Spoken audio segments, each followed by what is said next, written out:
Global star mega power star Ram Charan హీరోగా star director Shankar దర్శకత్వంలో రూపొందిన గేమ్ చేంజర్ సినిమా మొదటి షో కాసేపటి క్రితమే పూర్తయింది. సింపుల్ గా చెప్పాలంటే నిజాయితీపరుడైన కలెక్టర్ కి రాజకీయ నాయకుడికి జరిగే ఒక చెస్ గేమ్ లాంటిదే ఈ గేమ్ చేంజర్. అయితే ఈ సినిమా ఎలా ఉంది అంటే ఫస్ట్ హాఫ్ భారీ సెట్టింగ్స్ తో అద్భుతంగా అందమైన లొకేషన్స్ లో తెరకెక్కించిన విధానంతో సినిమా సరదాగా సాగిపోతుంది.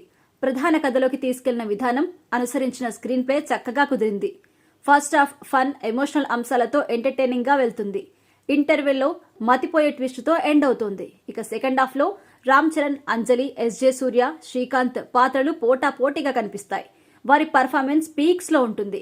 చరణ్ నటన ప్రతి ఒక్కరిని కంటతడి పెట్టిస్తోంది. ఇప్పటి వరకు చెర్రీని చూసిన తీరు వేరు. ఈ సినిమా తర్వాత యాక్టర్ గా చరణ్ మరో మెట్టు ఎక్కుతాడు. ఇక అంజలి నటన మీరు ఊహించని విధంగా ఉంటుంది. ఈ సినిమాతో ఈమె ఇమేజ్ పూర్తిగా మారిపోతుంది. ఈ ఏడాది ఆమెకు ఉత్తమ నటి అవార్డు రావడం గ్యారంటీ. తన పర్ఫార్మెన్స్ తో మెస్మరైజ్ చేస్తుంది. ఆమె స్క్రీన్ ప్రజెన్స్ అదిరిపోయింది. ఇక థమన్ మ్యూజిక్ మరొకసారి అదరగొట్టాడు. కొన్ని సీన్లు థమన్ మ్యూజిక్ తో ఒక రేంజ్ కి వెళ్లిపోయాయి. ఇక గేమ్ చేంజర్ ఎన్నో మలుపులు తిరుగుతూ అనుక్షణం ప్రేక్షకుణ్ణి కొత్త అనుభూతికి పంచుతుంది. ముఖ్యంగా సినిమాలో మదర్ సెంటిమెంట్ ప్రతి ఒక్కరిని కదిలిస్తుంది.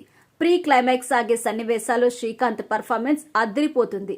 రామ్ చరణ్, శ్రీకాంత్ మధ్య సన్నివేశాలు కథకు కీలకంగా మారుతాయి. ఇక ఎస్జే సూర్య పొలిటీషియన్ గా మరోసారి బెస్ట్ పర్ఫార్మెన్స్ ఇచ్చాడు. ఇటీవల వచ్చిన సరిపోదా కంటే మిన్నగా ఆకట్టుకున్నాడు.